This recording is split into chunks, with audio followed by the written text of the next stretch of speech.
Hello everyone, চলে এসেছি আমরা আরেকটি ভিডিও নিয়ে। তো আজকে আমরা ডিসকাস করব ট্রেডিং এবং ইনভেস্টমেন্ট বিষয়টি কী এবং এর মধ্যে কী কী তথ্য রয়েছে এবং কী কী পার্ট রয়েছে। তো বেশি দেরি না করে আমরা ভিডিওটি শুরু করি এবং প্রথমে ডিসকাস করি যে ইনভেস্টমেন্ট কী। ইনভেস্টমেন্ট হলো কোনো একটি ভালো কোম্পানির শেয়ার দীর্ঘদিনের জন্য কিনে রেখে সেটার দিকে মূল্য বৃদ্ধি করা।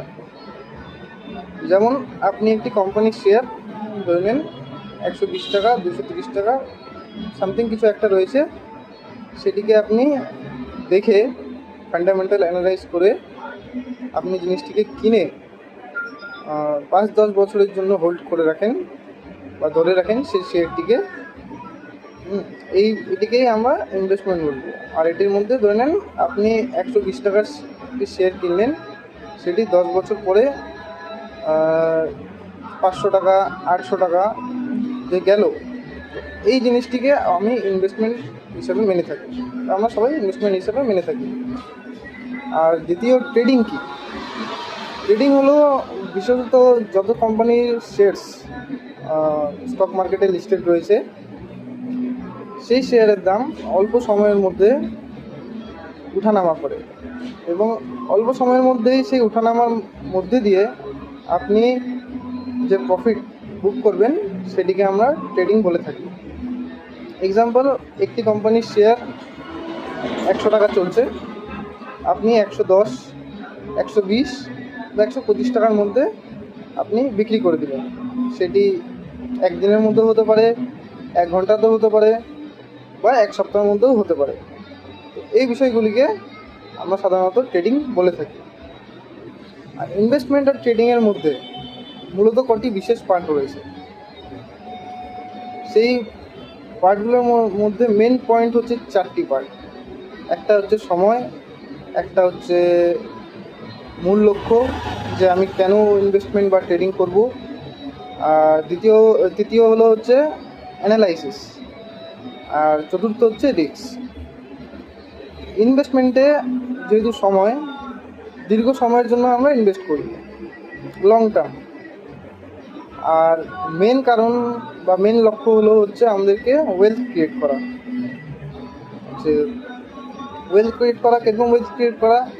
আপনি 10টা শেয়ার কিনে রাখলেন 100 টাকার মাধ্যমে, সেম লজিকে সেটি আপনি 300-400 টাকায় সেল করে দিলেন। যখন শেয়ারটি 300-400 টাকা গেল, আপনি সেল করে দিলেন। তো এটাতে আমাদের একটা ওয়েলথ ক্রিয়েশন হলো। আর তৃতীয় হচ্ছে অ্যানালাইসিস। যে কোনো শেয়ার আপনি যখন কিনবেন বা ইনভেস্ট করবেন, তো আপনার মূল কারণ হচ্ছে ফান্ডামেন্টাল অ্যানালাইসিস। ফান্ডামেন্টাল অ্যানালাইসিস কি? যেমন কোম্পানিটি কত বছর পুরনো, কোম্পানিটি মার্কেটে কত টাকা ইনভেস্ট করে রেখেছে, আর কোম্পানির পাস্ট পারফরমেন্স, যেমন কোম্পানিটি কতদিন ধরে পারফরমেন্স কেমন দিচ্ছে, প্রফিট কেমন দিচ্ছে, এগুলো ফান্ডামেন্টাল অ্যানালাইসিসের মধ্যে পড়ে। আর সেটি আমি বিশেষভাবে আপনাদের সাথে একটা ভিডিও শেয়ার করবো যে ফান্ডামেন্টাল অ্যানালাইসিস আপনি কীভাবে দেখবেন, কীভাবে বুঝবেন। আর চতুর্থ হচ্ছে রিস্ক। ইনভেস্টমেন্টে আপনাদের রিস্কটা কিছুটা কম হয়ে যায় ট্রেডিংয়ের তুলনায়। যেহেতু আপনি লং টার্ম ধরে এটিকে হোল্ড করবেন, তো রিস্ক আপনার কম থাকে। একদমই থাকে না তা না, রিস্ক আপনার থাকবেই, কিন্তু এটাতে কম রিস্ক থাকবে। তো এবার চলে আসি ট্রেডিংয়ে। ট্রেডিং আমরা মূলত অল্প সময়ের মধ্যে করি, যেটি আপনাকে বললাম যে একদিন, 1 ঘন্টা বা 1 সপ্তাহ, যে কোনো একটা আপনি এর মধ্যেই ট্রেডিং আমরা করি। আর মূল লক্ষ্য ট্রেডিংয়ের হচ্ছে আমাদের অল্প সময়ের মধ্যে প্রফিট করা। যেমন কোম্পানিটি ধরেন 110 টাকা শেয়ার আছে, সেটি আপনি 120 টাকা, 115 টাকা মধ্যে আপনি বেচে দিলেন। তো এই জিনিসটাকেই আমরা ট্রেডিং বলে থাকি।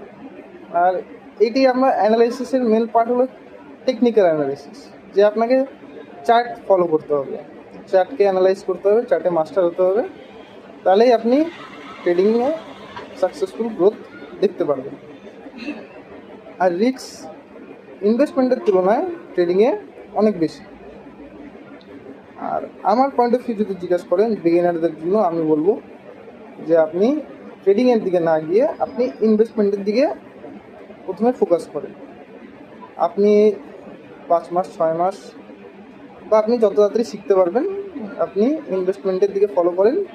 যখন আপনি ইনভেস্টমেন্টের দিকে মাস্টার হয়ে যাবেন, এরপরে আপনি ট্রেডিংয়ে স্টেপ বাই স্টেপ হিসাবে ফলো করে ট্রেডিং করতে পারেন। তো এটাই আজকের মেন পয়েন্ট ছিল। ভিডিওটি যদি আপনার ভালো লেগে থাকে আপনি ফলো করেন, কমেন্ট করেন